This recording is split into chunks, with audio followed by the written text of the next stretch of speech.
Мы состояться казахи как нация, как казахское государство не может без единения с Россией, с русским народом.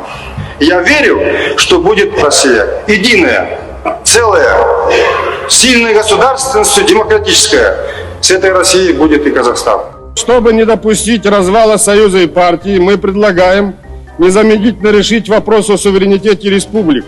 Если новый союзный договор не будет принят в рамках нынешнего года, нам кажется, что судьба страны станет непредсказуемой.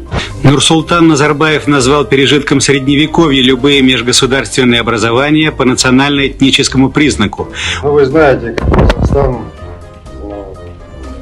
всегда стоял за сохранение Союза. Я бьюсь сейчас над тем, чтобы быстрее союзный договор подписать. Вот только приехали сейчас, вот это Новоогарева. Вот это 9 республик, это я инициативу проявлял постоянно. Не хотят другие подписывать, не надо. То, что есть, это основа, костяк, а мы посмотрим, как они без нас будут жить. И это Прибалтика, и Грузия, посмотрим мы, на каких апельсинах они будут жить. И ведь весь хлебом-то полностью кормим мы. Создать государство Советский Союз мощным. А кто не хочет, не надо отказом тянуть, ни Прибалтику, ни Грузию. Мы еще посмотрим. Это можно значит туда. Не знает кого. Мы еще посмотрим.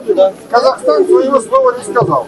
И Казахстан сейчас является организатором союзного государства единения. Вот я это говорю.